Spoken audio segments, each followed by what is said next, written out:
빌레몬서를 지금 읽었는데, 빌레몬서는 사도 바울께서 복음을 전한다는 이유로 로마 감옥에 투옥되었을 때 쓴 편지입니다. 감옥에서 썼다 그래서 옥중 서신이라고 불립니다. 에베소서, 빌립보서, 골로새서 그리고 빌레몬서 이 네 권을 옥중 서신으로 분류하고 있습니다. 빌레몬서의 전체 내용에는 바울 사도께서 오네시모를 위하여 여러 가지 방식으로 빌레몬에게 부탁하는 간구를 주된 핵심의 내용으로 삼고 있습니다. 그래서 많은 빌레몬서를 읽어가면서 많은 교회들이 좀 오해를 좀 했었던 경우가 있습니다. 왜냐하면 이 빌레몬서 안에는 복음의 직접적인 언급은 사실 없습니다. 예수가 누구이신지, 예수께서 우리를 위하여 어떤 일을 하셨는지에 대한 직접적인 언급은 복음서에서 찾아볼 수 없습니다. 더욱이 예수 그리스도의 십자가의 구원의 은혜로 교회가 형성된 이후에 교회를 교리로 강권하게 세우자고 하는 그런 내용도 사실 없습니다. 그럼에도 이 빌레몬서가 신약 정경에 포함되어 있는 것은 분명 하나님의 뜻이 계신 것이고, 그것이 우리가 보기에는 직접적인 언급은 없을지라도 복음서와 사도 바울의 생각 전체를 아우르는 그런 복음의 핵심적인 내용이 실제적인 사건으로 여기 기술되어 있다는 것을 우리가 알 수 있습니다. 그래서 몇 주 이 빌레몬서를 나누면서 복음적인 핵심적인 주 내용을 함께 상고하면서 은혜를 좀 나누려고 합니다. 이 편지를 쓰고 있는 사도 바울은 지금 로마 감옥 안에 있습니다. 1절 앞부분에 보면 그리스도 예수를 위하여 갇힌 자 된 바울이라고 했습니다. 자신은 지금 편지를 쓰고 있는 이 발신자인 바울은 감옥 안에 있습니다. 이 감옥 안에서 사도는 오네시모라고 하는 사람을 만났습니다. 이 오네시모는 성경에서 보면 빌레몬의 소유였던 노예였습니다. 그러나 주인의 재산을 훔쳐서 도주한 범행자였다라고 성경은 말해줍니다. 하지만 사도는 이 감옥에서 오네시모를 만나고 오네시모에게 복음을 전하여 그가 예수를 믿도록 한 것이 분명합니다. 그래서 사도는 오늘 읽어보았던 말씀에도 보듯이 오네시모를 두고 갇힌 중에서 낳은 아들이라 이렇게 표현해 두었습니다. 그리고 빌레몬서 전체에는 그 의미적으로 동역자라 이렇게 표현해 두고 한 걸음 더 나아가서 우리의 형제라 이렇게 일컫고 있습니다. 이렇게 말한 것으로 보아서 그리스도 예수 안에서 오네시모를 향한 사도 바울의 사랑이 얼마나 따뜻한가를 확인해 볼 수 있는 그런 내용입니다. 그러나 성경은 이 오네시모가 한때에는 쓸모없는 사람이었다 이렇게 분명히 밝히고 있습니다. 우리가 읽었던 11절 앞부분에도 그가 전에는 내게 그 다음 뭐라고 되어 있습니까? 무익하였다라고 되어 있습니다. 그러니까 쓸모가 없었다 이렇게 말합니다. 그의 정체는 조금 전에 설명드린 대로 도망친 노예였습니다. 그가 바울을 만난 것은 분명히 우연의 일치였던 것이 분명합니다. 그가 만나기 위해서, 바울 사도를 만나기 위해서 오네시모가 로마로 온 것도 아니고, 오네시모가 바울을 만나기 위해서 감옥 안으로 들어온 것도 아닙니다. 정말 우연의 일치로 만난 것처럼 보입니다. 하지만 사도 바울은 그에게 복음을 전하고 그의 죄를 고백받는 가운데 그가 도망친 노예라는 사실을 알게 되었습니다. 그리고 어디서부터 도망쳐 왔는가라고 물을 때 그가 빌레몬의 집에서부터 도망쳐 왔다는 사실을 또한 들었을 것입니다. 그리고 그 바로 이때 자신이 듣던 중에 그 빌레몬, 오네시모의 주인이 자신의 동역자인 성도라는 사실을 알게 되었던 것입니다. 제가 아무리 읽어봐도 참 우연의 일치치곤 기가 막히다라는 생각이 들기도 합니다. 그래서 사도 바울이 이런 생각을 하고 지금 빌레몬서를 쓰게 된 것입니다. 역사학자들이 로마 시대에 로마의 주권이 미치는 모든 지역에 노예 인구가 어느 정도였는가 그럴 때 약 8천만 명에서 1억 명 정도가 있었다고 합니다. 사실은 그 이전 그리스 시대 때만 해도 노예들이 인간으로서의 기본적인 권리와 존엄성을 다 인정받았습니다. 그래서 주인일지라도 함부로 노예를 학대하거나 살해할 수가 없었습니다. 그러나 그리스 시대가 문 닫고 로마 시대에 오게 되자 이 노예는 그냥 힘든 일이나 아주 무섭고 더러운 일을 도맡아 하는 그냥 전리품, 그런 노동력을 제공하는 그런 사람으로 전락하게 됩니다. 따라서 당시 사회에서 가장 큰 문제 가운데 하나는 노예의 도망이었습니다. 도망친 노예는 생계 수단이 막막해지자 범죄를 저질렀고, 이 범죄가 당시 로마 사회에 있어서 불안 요소로 등장했던 것이 분명합니다. 더욱이 오네시모는 얌전히 도망친 것이 아닙니다. 이 빌레몬의 집에 어떤 피해를 주고 왔는데, 우리가 읽지는 않았지만 18절의 말씀에 보면 물질적인 피해였던 것이 분명합니다. 18절에 이렇게 기록되어 있습니다. 그가, 이거 오네시모거든요. 오네시모가 만일 내게, 이건 빌레몬 주인입니다, 너의 불의를 하였거나 너에게 빚진 것이 있으면 그것을 내 앞에서 뭐라고 말합니까? 이 말은 뭐예요?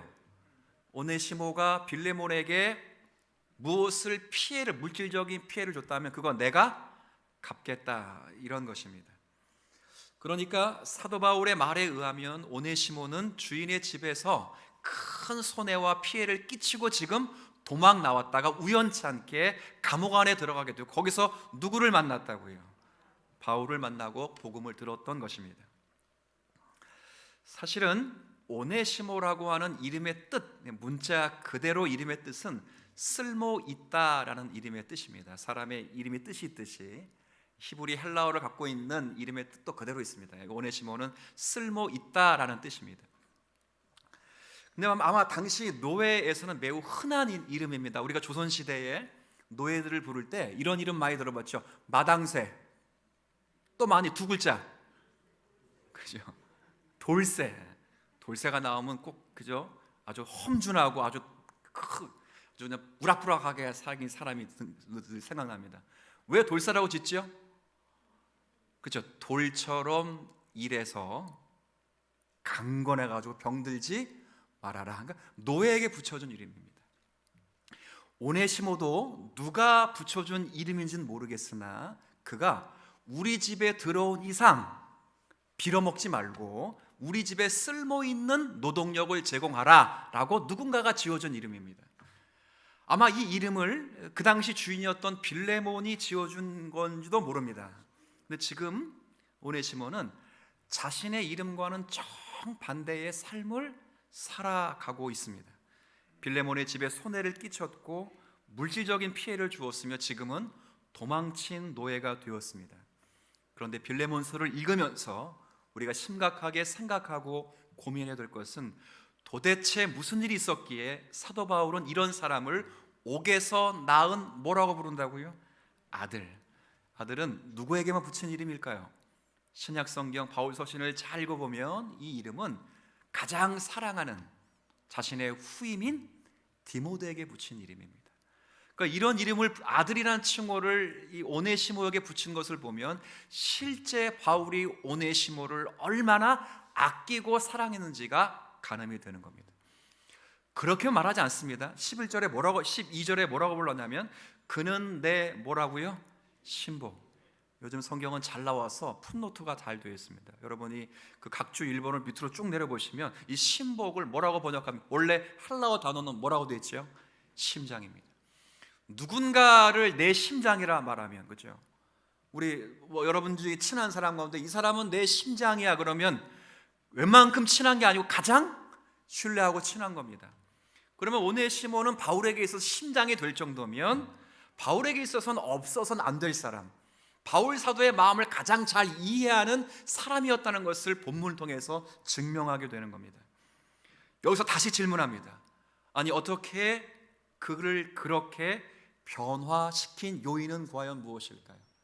무엇이 이러한 변화를 이루어낸 것일까요?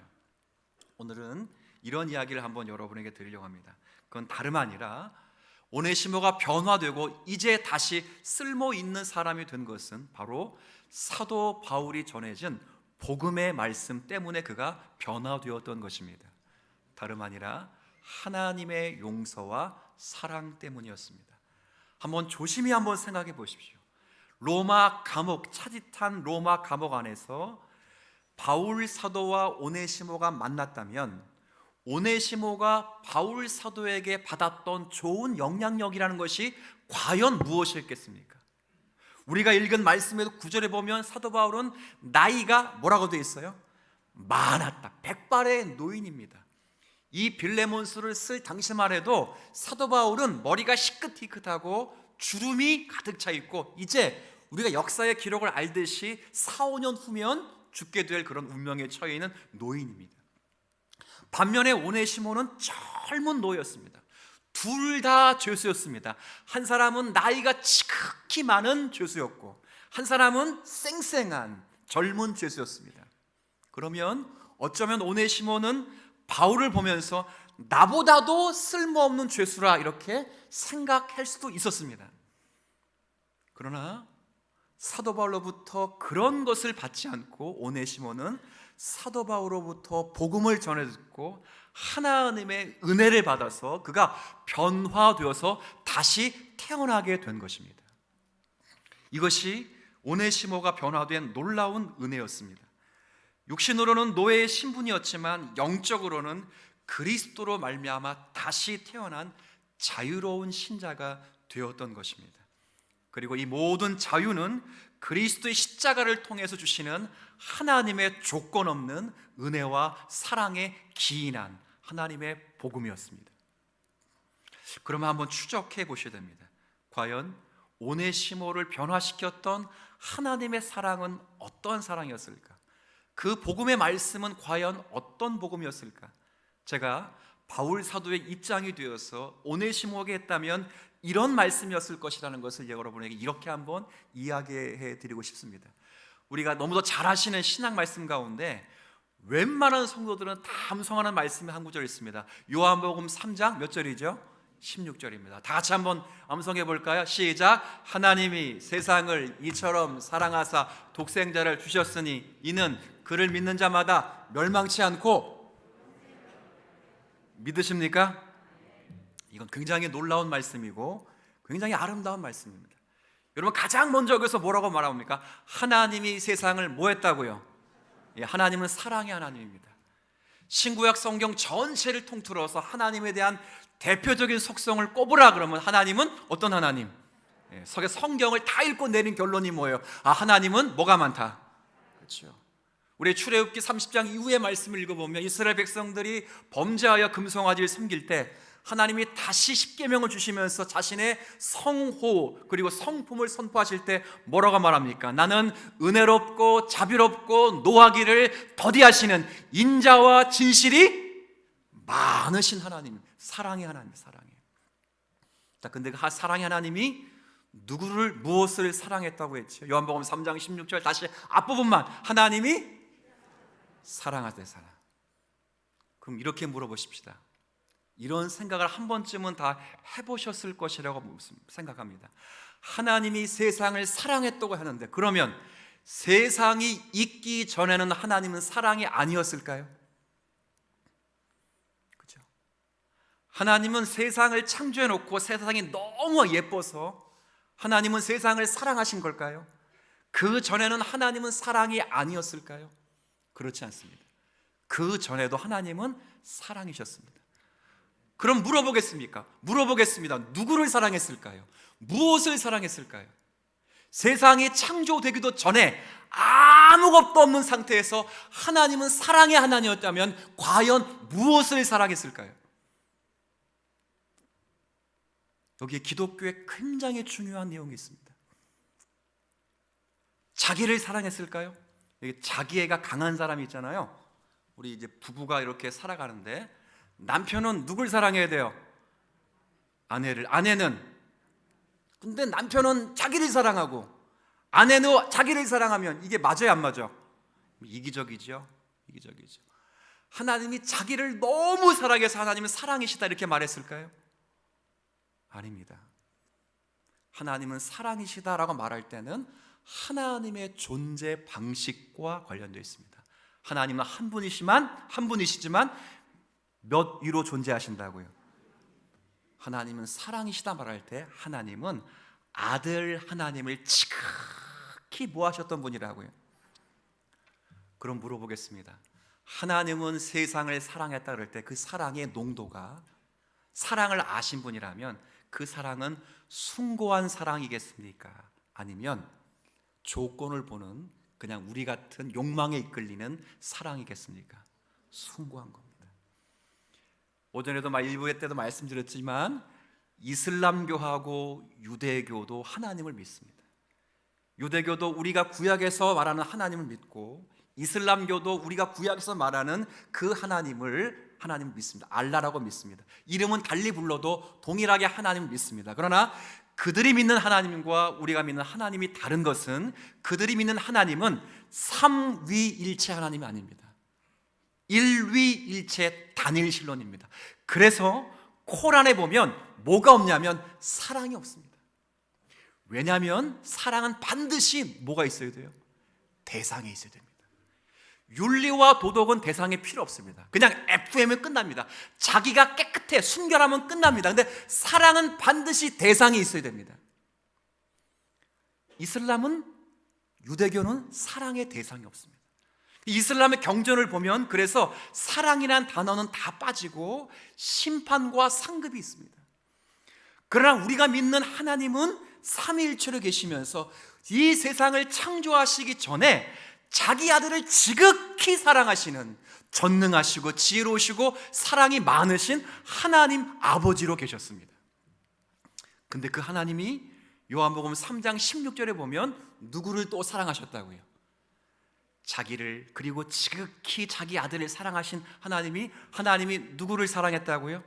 세상입니다. 세상. 여러분 한번 생각해 보십시오. 세상은 과연 무엇일까요?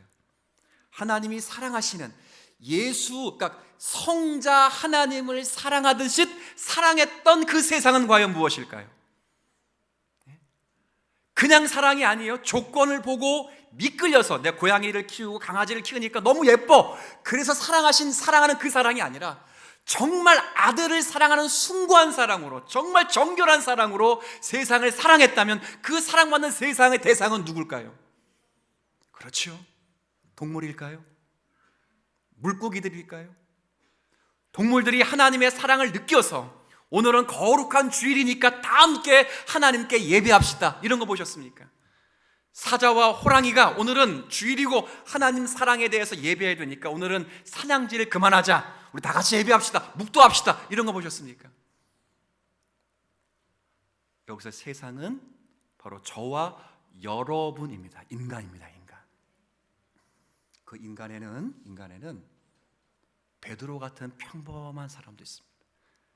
그 인간들 중에서는 죄인 중에 괴수요, 그리스도를 죽이고 그리스도를 믿는 자들을 박해하기 위한 바울 같은 사람도 있습니다. 원래는 율법을 따라 이에는 이, 눈에는 눈이라고 해야 됩니다. 그러나 하나님은 그를 지극히 사랑해서 바울을 하나님의 자녀로 부르시고 이방인을 위한 사역자로 부르셨습니다. 여기에 오늘 사도 바울로부터 복음을 전해 들은, 육신적으로는 노예의 신분에 있었던 오네시모와 같은 죄인도 하나님이 부르셨다는 사실을 바울을 통해서 깨닫게 된 것입니다. 하나님은 사랑하셨습니다. 우리를 지극히 사랑하셨습니다. 그럼 두 번째 한번 바울이 뭐라고 얘기했을까요? 요한복음 3장 16절에 하나님은 세상을 사랑하셨다 그랬어요. 어떻게 사랑했어요? 하나님은 세상을 어떻게? 이처럼 사랑했어요. 그 이처럼이 뭡니까? 어떻게 사랑했을까요? 바로 앞 뒤에 있는 말씀처럼 독생자를 주셨다는 거예요. 제가 늘 이 말씀을 살피면서 여러분에게 이야기하지만, 여러분 가운데 여러분의 자녀를 다른 사람을 위해서 주시는 분 봤어요? 저 거지가 참 불쌍하다, 저 거지가 사형 선고를 당하는데, 저 강호순 같은 죄인이 살인 사형을 언도받았는데 저 살리기 위해서 내 딸을 줘야 되겠다, 내 아들을 줘야 되겠다, 대신 죽여야 되겠다, 그런 부모 보셨습니까? 어느 누구도 자기 자녀를 누군가를 위해 줄 수 없습니다. 만약에 10명의 아들이 있다고 생각해 보십시다. 여러분에게 10명의 아들이 있습니다. 근데 10명의 아들들 가운데 누군가 한 사람은 누군가를 위해서 희생해서 주어야 될 것 같으면 10명 가운데 누구를 내어줄 것 같습니까? 여러분, 10손가락 깨물어서 안 아픈 손가락은 없습니다. 물론 다 못 줍니다. 그런데 단 한 사람은 반드시 줘야 된다 그러면 누굴 주겠어요? 그래도 안 주죠. 그걸 모르는 건 아닙니다. 근데 만약에 준다면 제 같았으면 안 태어나면 더 좋을 사람. 그렇죠. 패륜적이고 폐악질을 일삼아서 차라리 태어나지 않는 게 훨씬 낫던 그 아들을 내어줄 것입니다. 근데 하나님은 10명 중에 한 사람인 예수 그리스도를 주신 게 아니라 분명히 나와 있어요. 하나님이 세상을 이처럼 사랑하사 누굴 주셨다고요? 독생자, 홀로 독날생, 유일하신 아들 하나, 정말 사랑하고 사랑의 원천 되시는 그 사랑으로 충만한 그 아들을 우리를 위하여 내어주신 것입니다. 누구를 위해서요? 나 같은 사람을 위해서. 하나님이 그렇게 주신 거예요. 그분은 가장 사랑하는 분이었습니다. 그런데 그 사랑하는 분을 저와 여러분 같은 사람을 위하여 내어주셨다는 것입니다. 우리가 어떤 존재였길래 그게 뭐 어때서 라고 생각하겠지만, 우리가 어떤 존재여 있는가는 로마서의 말씀에 잘 나타나 있습니다. 특히 로마서 5장 6절, 8절, 10절에 보면 우리의 상태를 너무도 기가 막히게 잘 나타내 주었는데, 로마서 5장 6절에 보면 이런 말씀이 있습니다. 우리가 아직 연약할 때에 기약대로 그리스도께서 경건하지 않은 자들을 위하여 뭐 하셨다고요? 죽으셨다는 거예요. 뭐 쌩쌩하고 실력 있고 괜찮은 사람을 위해서 자기 아들을 맞바꾸었다는 것이 아니라 자신이 사랑하는, 가장 사랑하는 그 아들을, 하나밖에 없는 아들을 우리를 위해 주셨는데, 세상을 위해 주셨는데, 그 세상은 아직 뭐 했을 때? 연약했을 때 우리를 위해 주셨다는 거예요. 여러분, 여기 연약하다의 헬라어 원어의 뜻은 피투성이 같다 그런 말이에요. 이게 의역이 되면 갓난아기. 갓난아기는 부모의 도움이 없이는 절대 살아갈 수 없는 사람이에요. 스스로 존재할 수 없고 스스로 자신의 밥을 먹을 수 없을 정도, 살아갈 수 없는 그런 자를 위하여 하나님이 자기 아들을 내어주셨다는 거예요. 제가 이 말씀 묵상하면서 이렇게 한번 생각해 봤어요.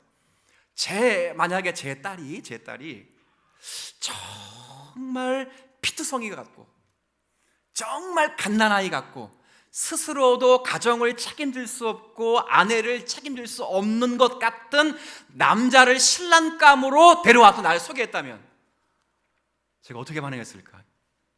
야, 사랑이 진짜 많다, 너 훌륭하구나, 내가 이 결혼을 허락하노라, 그랬을까요?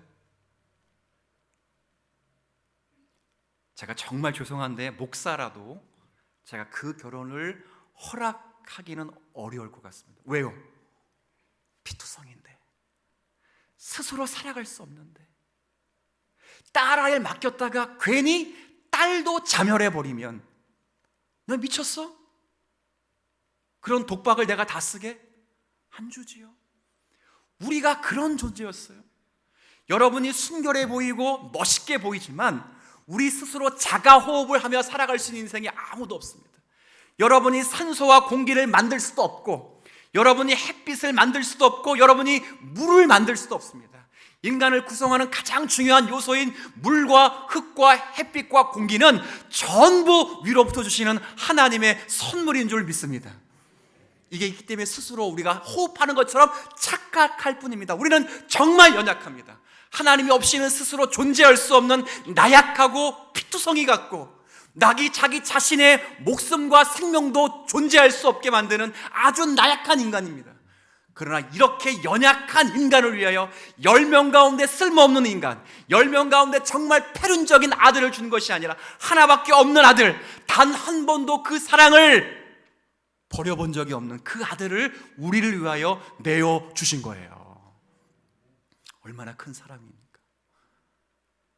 연약하기만 했을까요? 로마서 6장 8절에는 우리가 아직 죄인 되었을 때에 그리스도께서 우리를 위하여 죽으심으로 하나님께서 우리에 대한 자기의 사랑을 뭐 했다고요? 확증하셨다. 확증. 거기 보면 우리가 아직 어떤 상태? 한 단계 더 나가는 거야. 아까는 어떤 피덩이 상태였어요. 피덩이뿐만 아니라 피덩이는 피덩인데 그 다음 죄인이에요. 죄인. 이 기독교인들은 서로 죄인 그러니까 감이 별로 없어요. 다 죄인끼리 앉아가지고 예배드리고 하나님 은혜. 근데 만약에 아마 여러분 강호순 씨 알 거예요. 쾌락형 연쇄살인마. 근데 제가 알기로는 10명의 사람을 무참하게 살해하고 강간한 사람인데 그 사람이 그 죄수고 아주 사악한 죄인이 여러분의 옆집에 산다 그러면 글로 간다 안 간다? 안 가지. 안 가죠. 가끔 여성가족부에서 어떤 안내서가 하나 나와요. 뭔가 하고 딱 읽어보면 요 근래에 아동 청소년 성범죄자가 출소했으니 얼굴은 이렇고 사는 집은 여기입니다. 그러면 제가 의도적으로 얼굴을 잘 봐. 혹시 마주칠까 봐. 저만 보지 않고 그거를 딱 집에 대문 앞 현관문에 나갈 때 딱 붙여놔. 누구 보라고. 설마 저를 강간하겠어요? 딱 붙여놔. 그리고 집 주소를 현관판으로 쫙쫙 칠해놔. 이쪽은 뭐 하지도 말라고. 가지 말라고. 근데 생각해 보세요. 그도 죄인이고 우리도 죄인 아닙니까? 사람을 죽이지 않은 것이라고 해서 우리는 그래도 그보다 낫다고 말하지만 사실은 우리 모두는 다 영적인 살인마요 하나님을 배반한 진노의 자식아 아니겠어요? 다 그런 존재입니다. 그런데 하나님이 그런 존재를 위하여 하나밖에 없는 독생 성자 예수 그리스도를 아끼지 않고 우리를 위해 주신 거 아니겠습니까? 또 한 번 생각해 봤어요. 또 우리 딸이 그렇다 그런 게 아니고 우리의 딸은 아직 거기 남자친구가 없습니다. 그러니까 그런 게 아닌데 또 결혼을 한다고 누굴 데리고 왔는데 강호순 같은 애를 데리고 왔어요. 사람 죽이고 막. 근데 내가 눈물을 흘리면서 야, 진짜 너가 은혜롭구나. 네 마음이 이렇게 착하고 정말 순결하고 참 너 목사 딸답다. 이 결혼을 내가 허락하노라 라고 할까요? 미쳤니? 너 죽을래? 한번 죽어볼래? 그럴까요? 죽어볼래요. 미쳤어 너? 정신 나갔어? 크고 말릴 거야. 근데 그런 죄인을 향해서 하나님이 자기의 사랑하시는 아들을 보내주셨다는 거예요. 우린 영적으로 다 죽었습니다. 하나님 앞에 큰 죄인이에요. 창조주를 거역하고 하나님을 배반했던 자입니다. 하나님 앞에서 정말 살인죄를 지었어요. 진노의 자식이었고 영광에 이르지 못하는 존재였는데 하나님은 그런 존재인 저와 여러분을 위해서 하나밖에 없는 아들을 독생자 예수님을 보내주신 것입니다. 그렇다고 예수가요 뭐 속썩이는 그런 아들이 아니지 않습니까? 죽으면 좋겠다, 그죠? 저 화상 나가 뒤졌으면 좋겠다, 그런 아들이 아니잖아요. 가치 있는 존재를 위해 산 것이라면 우리가 기꺼이 허락할 수 있어요. 그러나 가치 없잖아요, 그렇잖아요. 연약하고 죄인이었던 그런 존재를 위해서 하나님이 사랑하시는 독생자를 보내주신 것은 그건 정말 하나님의 사랑이 크다는 거예요. 크다는 거예요. 로마서 5장 10절에는 거기 하나 더 나가. 연약할 때 6절, 그죠? 8절에는 죄인 되었을 때의 10절은 우리가 아직 그다음 뭐라고 되어 있어요? 이제 하나 더 나가서 원수 되었대요. 원수. 이 원수는 철천지 원수예요. 대원수예요. 대원수. 속담에 이런 말이 있죠. 원수는 어디서 만난다고요? 이게 무슨 말입니까? 원수는 외나무에 꼭 한번 만난다 이런 의미도 하지만 사실은 화해하지 않으면 둘 다 죽는다는 거예요. 평생 화해를 하지 않으면 서로를 정죄하다가 서로 자기가 자기를 죽일 수밖에 없다는 거예요. 그러니까 반드시 둘은 뭐 해야 돼요? 만나서 풀어야 된다는 거예요. 풀어야 된다. 그게 속담이 나오는 거예요. 그래서 어디서 만난다고? 꼭 만나야 된다는 거예요. 화해하지만 안 되는 거예요. 근데 이게 쉽습니까? 원수와 화해하는 게 쉬워요? 우리 성도님들 예배하는데 교회 가운데 모두가 다 친하면 얼마나 좋겠어요. 근데 뭐 시험 들기도 하고 그러면 사실 사람이 미워보기도 하죠. 사랑하는 게 쉽지 않아요. 하나님은 원수 같은 그 사람을 위해서, 우리 스스로는 하나님과 화목할 수 없는 우리의 처지를 위해서, 하나님이 우리와 화목하시기 위해서 하나님이 먼저 가장 사랑하시는 독생자이신 예수 그리스도를 주신 거예요. 그게 하나님의 사랑이라는 거예요. 사랑. 인간이 흉내낼 수 있겠습니까? 우리 중에 누군가가 다른 사람을 위해서 헌신하고, 사실은 헌혈한 것도 귀한 일이에요. 누군가가 다른 사람을 위하여 목숨을 버리는 것도 굉장히 귀한 일이에요. 그렇잖아요. 지난달인가요? 고 이수연 씨라고 20몇 주기로 TV 한번 또 나왔더라고요. 일본의 어떤 한 역에서 일본 사람인 취객 한 사람을 살리려 하다가 자기 목숨을 잃어버린 사람. 얼마나 큰 충격적인 사건이었는데 연일 일본의 방송과 미디어가 다뤘어요. 뭘 다뤘어요? 일본의 개인주의에 대한 깊은 성찰과 반성을 이끌어냈어요. 일본은 철저한 개인주의입니다. 그들이 도덕적이고 윤리적인 것도 개인주의 입각한 도덕이에요. 그래서 남이 빠져도 그렇게 안 살리는 거예요. 근데 타국인이 타국에서 타국 사람을 살리기 위해서 거기에 들어가 희생을 당했으니 얼마나 큰 충격이었어요.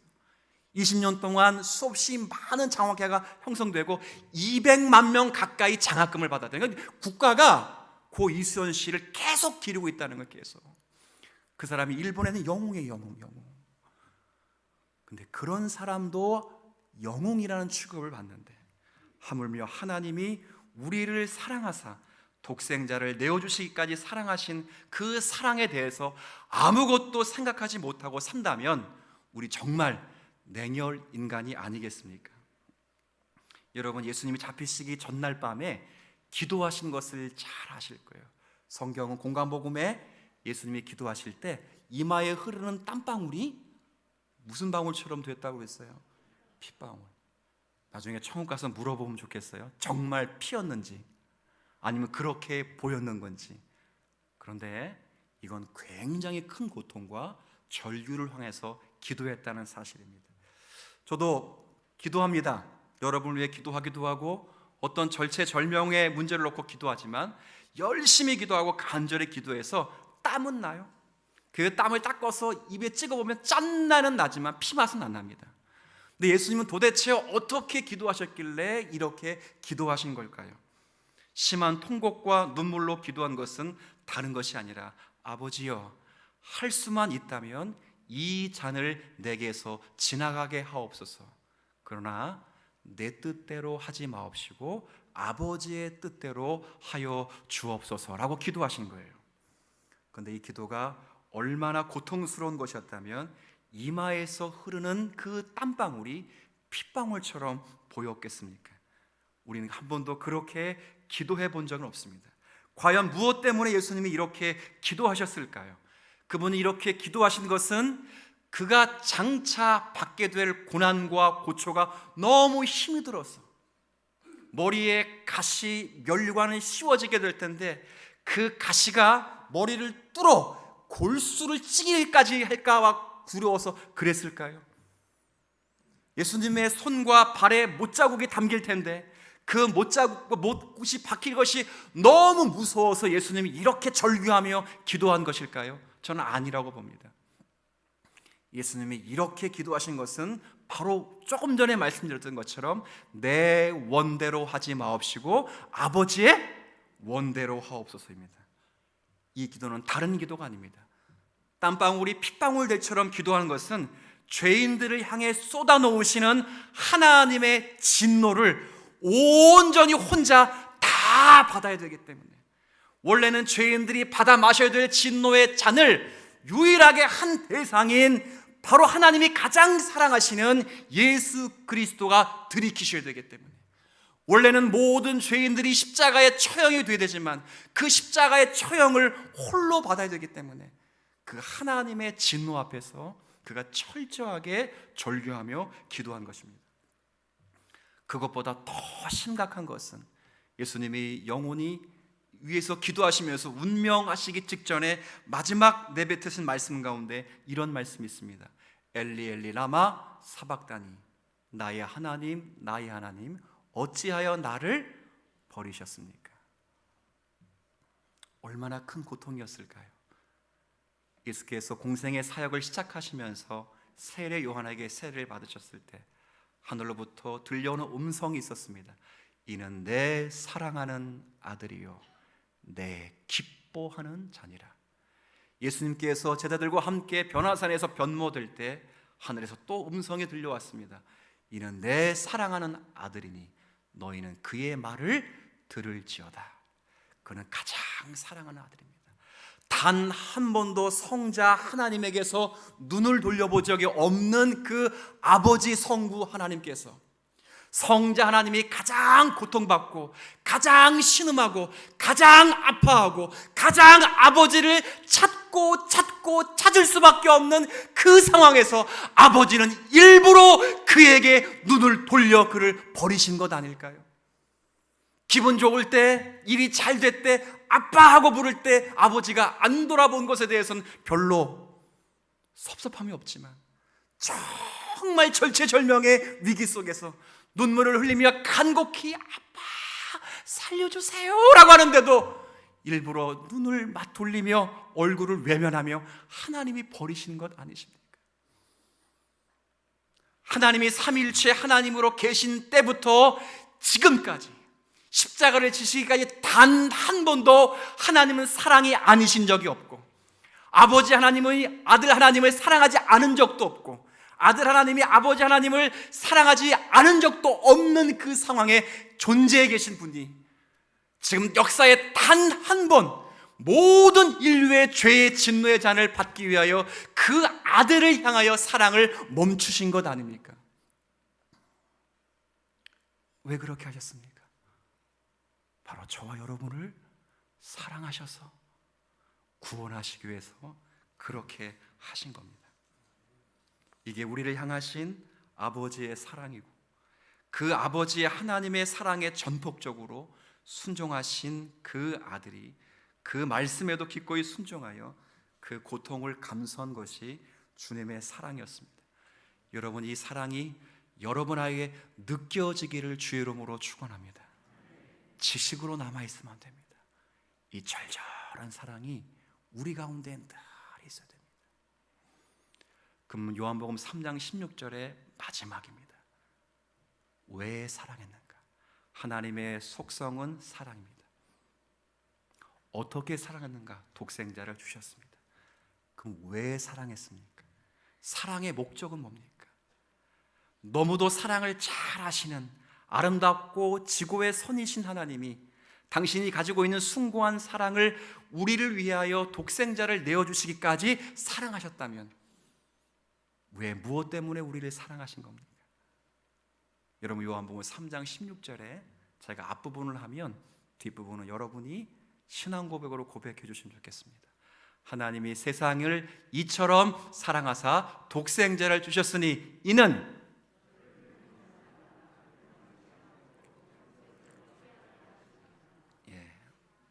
믿으십니까? 뭘 얻게 하심이라고요? 영생입니다. 사랑하신 이유는 연약하고 대죄인이고 철천지 원수였음에도 불구하고 우리를 사랑하신 단 한 가지 이유가 있다면 우리를 영원토록 하나님과 함께 살도록 하시기 위하여 우리를 사랑해 주신 겁니다. 여러분, 이 영생은 원래 인간을 창조할 때 하나님이 원래 목적한 것입니다. 하나님의 형상으로 창조된 인간이 비록 육신의 몸을 입고 있어야 되기 때문에 그 육신의 몸이 영원토록 가질 수 없기에 하나님이 영생하도록 원래 만들어 주셨습니다. 어떻게 해요? 에덴 동산의 중앙에 잘 보면 선악을 알게 하는 나무만 있는 게 아니에요. 에덴 동산의 중앙이라면 우리는 선악을 알게 한 나무가 중앙에 딱 하나만 있는 것으로 알고 있는데 바로 그 옆에 무슨 나무가 같이 있었습니까? 생명나무예요. 생명나무는 뭐예요? 그걸 먹으면서 육신이 쇠하지 않도록 하는 하나님의 놀라운 사랑의 장치였어요. 하나님의 대리자로, 하나님의 형상으로 의와 지식과 거룩에 있어서 하나님처럼 살아가야 될 존재이기에, 그러나 육신을 흙으로 만들어 흙은 소멸될 존재이기에 생명나무를 지속적으로 먹음으로 육신이 소멸되지 않는 상태에서 영원히 하나님처럼 살아가도록 생명나무는 허락해 주었어요. 근데 사람은 꼭 청개구리의 심보가 있죠. 그죠? 먹으라는 건 안 먹고, 먹지 말라는 건 또 잘 먹어요. 애들 보세요. 뭐 애들이 아니고 남편 그러지 않아요? 그렇죠? 그래서 오죽했으면 이런 거 있어요. 여자 말을 잘 듣자. 그런 말도 있잖아요. 하라는 거는 죽어라고 안 하고, 하지 말라 그러면 기가 막히게 하죠. 이 아담의 후손이라서 그래요. 아담의. 근데 저는 그때마다 꼭 그래요. 아담이 먼저 먹었나? 하와 먹었, 지도 똑같으면서. 인간은 그런 거예요.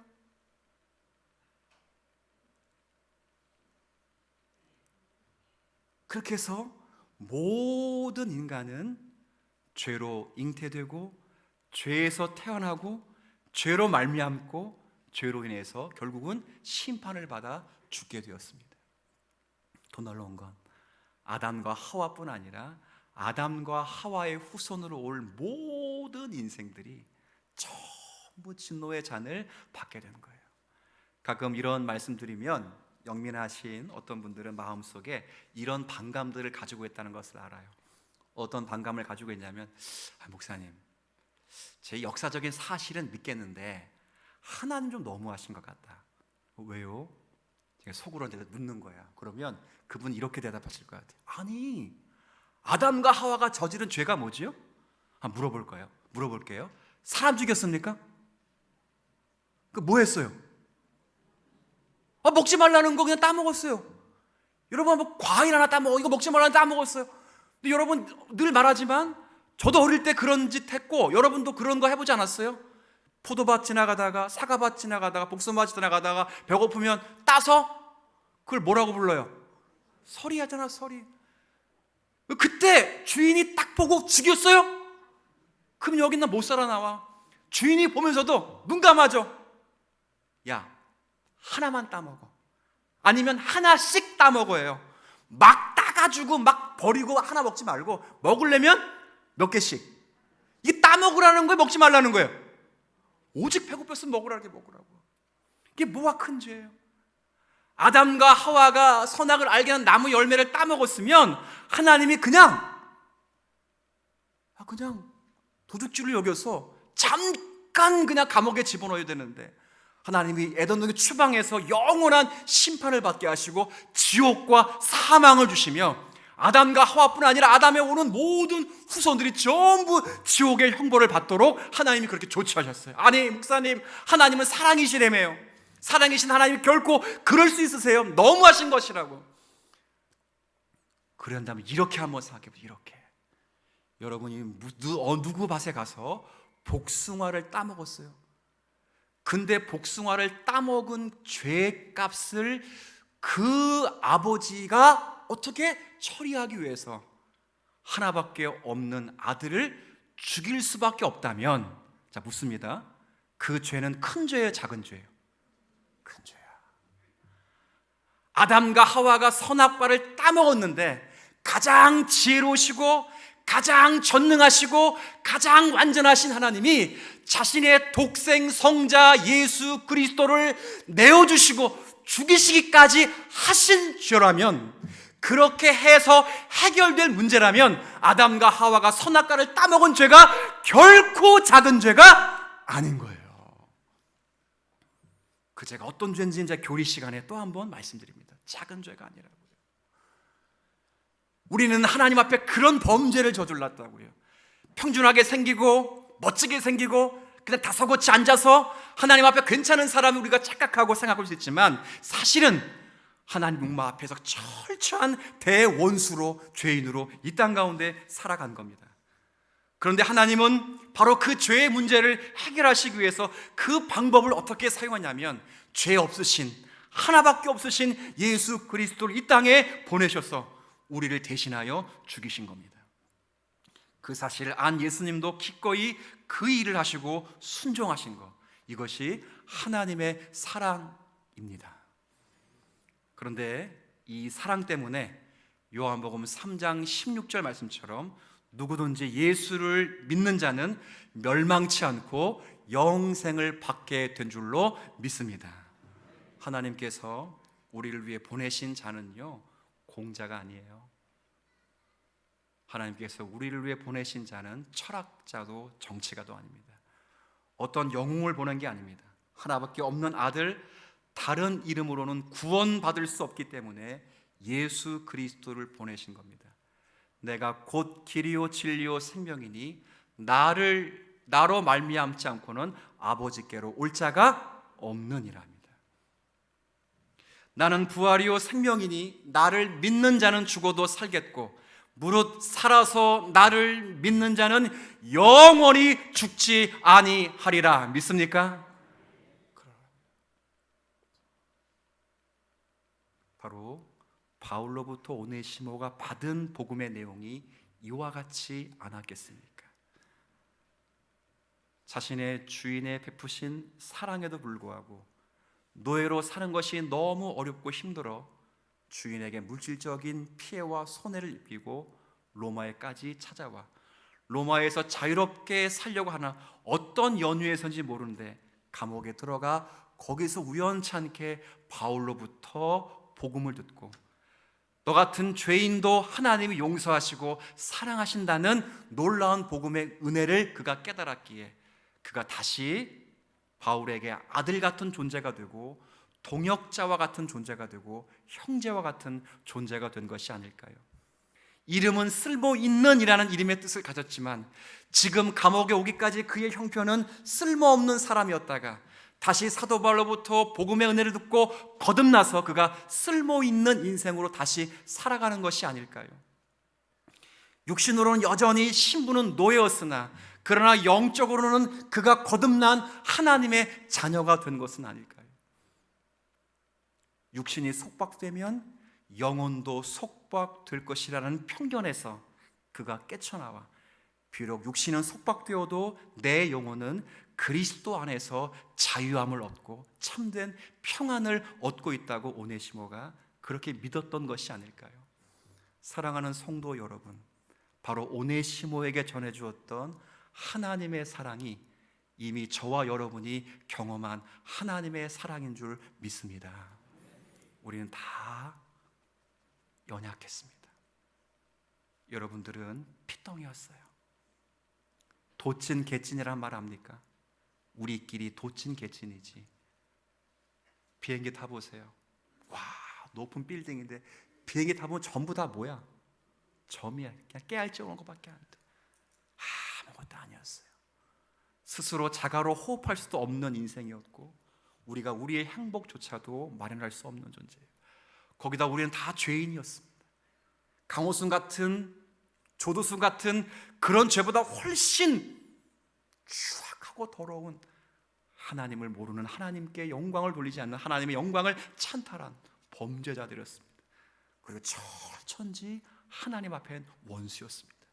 그러나 하나님은 사랑을 아시는 분으로 우리의 조건과 우리의 형편을 보시고 사랑하는 것이 아니라 자기 독생하신 성자 하나님을 사랑하신 그 사랑의 근거에서 우리에게는 아무것도 바랄 것이 없지만 정말 오네시모의 형편처럼 쓸모없는 인생이지만 우리를 거듭나게 하고 하나님의 자녀로 부르셔서 이제 오네시모의 이름처럼 쓸모있는 인생으로 하나님 앞에 살아가게 하신 것 아닙니까? 여러분의 입술로 하나님을 찬양하게 하시고 여러분의 입술로 누군가에게 주의 말씀을 전하게 하시고 여러분의 손과 발로 누군가를 섬길 수 있도록 하나님 여러분을 축복해 주신 것 아닙니까? 이것이 우리가 받은 은혜입니다.